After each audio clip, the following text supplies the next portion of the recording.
Niagara Falls Mayor Jim Diodati joins us to look back on Monday's eclipse. And Jim, we didn't get the weather we were hoping for, but did it really put that much of a damper on what happened that day?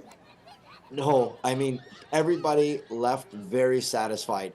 And you know, Mike, it's funny because we were worried about the cloud cover especially, but what it actually did was added drama.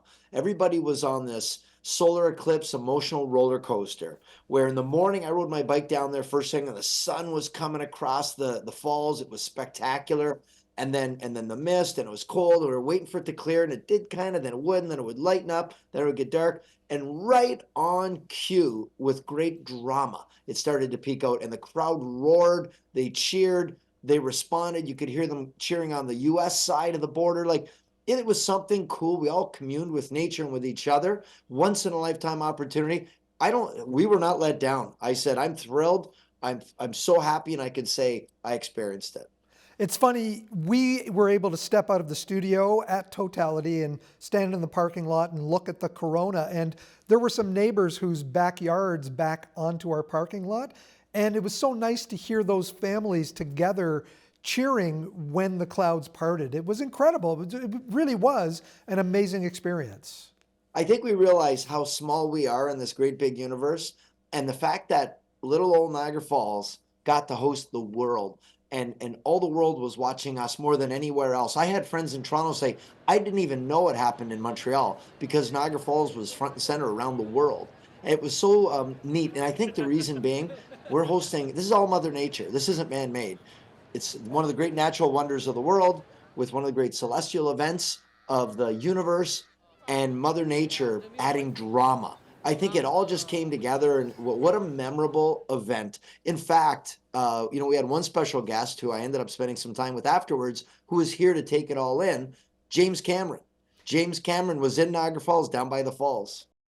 It's interesting that you say that because a friend of mine posted on his Facebook page a picture of him and James Cameron standing in front of Stamford Collegiate, where they both went to school. And he posted this from yesterday, which was incredible. Well, it really was, and he's so proud of his hometown. He's proud of his alma mater, Stanford. And we talked about his elementary school, where one of his paintings when he was a kid is still up in the wall. And we did get to connect last night. And Joyce Morocco and some friends invited me down to spend some time with him. And he is so proud of Niagara Falls. And he does have something that he's considering that does something to do with Niagara Falls. I can't say too much because it's not my thing to say. And then I shared with him the fact that I've got the Terminator 2 pinball machine in my basement. He got all excited about it. So I did present him one of the shirts. I got mooned in the falls. I said, would you wear something like this? He goes, absolutely. I said, all right, I have one left. I'm giving it to you. Did he ask you if you wanted a role in that movie? Yeah, I'm going to be the guy that the Terminator finishes off, throws in the falls, Let's talk a little bit about the crowd. Obviously not what we expected. Do you think the weather was part of the reason for that? Well, I think the weather was definitely a small part of it, especially we're within a day's drive of almost half the population of North America. And people start their day, they look at the weather, they get in the van, honey, let's go, we're going to Niagara Falls. In another way, the biggest impact, and this was felt globally, was the region's decision to declare a state of emergency. For sure, 100%, that had a huge effect. A lot of people didn't want to bring their families to an area where there was a state of emergency. They felt it would be irresponsible. And everyone was asking, what's the emergency? Is something going to happen?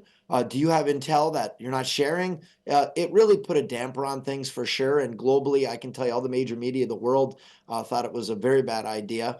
You save it for real emergencies, not potential emergencies of crowds. They said that's not an emergency, and I tend to agree. But regardless, it happened, and I've said you can't get the toothpaste back in the tube.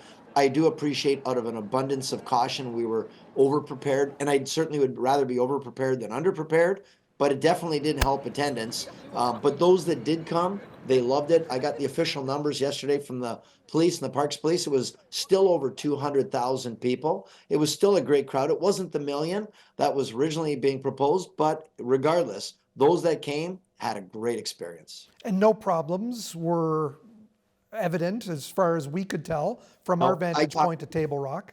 No, Mike, I talked to all the police and we had RCMP, OPP, Niagara Regional Parks Police, London Police, Hamilton Police. I mean, they had dogs, they had everything. There was nothing. There's some little tiny minor things here and there. There was absolutely nothing. So thankfully it was a great day. Thankfully Mother Nature played with us. Thankfully we all got to take in a spectacle we'll never see again in Niagara Falls. And it was a great time where all eyes of the world were on Niagara Falls. It was amazing. It was surreal. This morning I woke up, I was like, oh my God, can't believe that happened.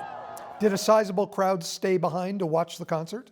Yeah, it was really good. Bonehead was the first. Well, of course, we had the Niagara Symphony Orchestra, who were spectacular, playing Star Wars and amazing music. And then Bonehead was the opening band. Were they ever excited? They were so excited to be here. Young band, watch them for an up and coming band.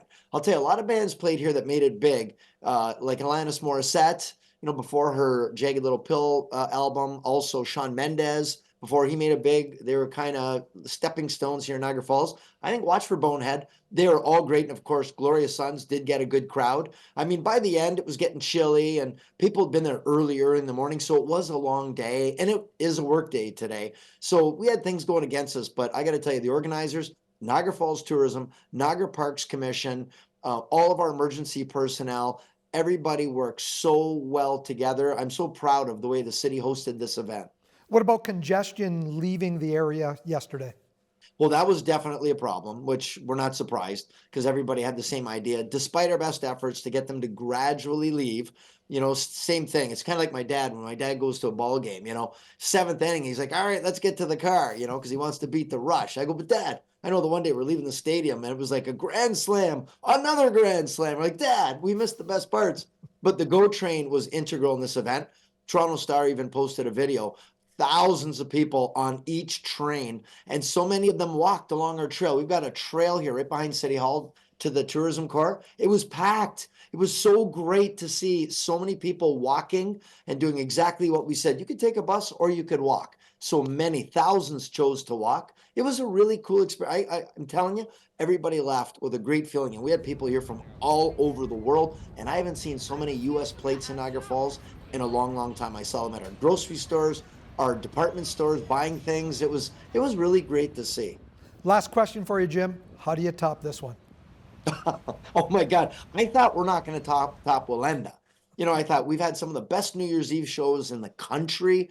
I thought Wallenda, that was record. And of course, Nick Wallenda's texting me going, so how was it? And I said, well, Nick, it was a global phenomenon. It was awesome. He's like, maybe I should come back and carry you on my back with no tether. And I said, a lot of people would pay to see that happen, Nick, so let's not do it. So that's a great question, but I'm going to wait to see what Mother Nature has in store for us. Well, we'll be there for that walk for sure. Thanks so much for sharing this with us today, Jim. Oh, thanks for having me, Mike.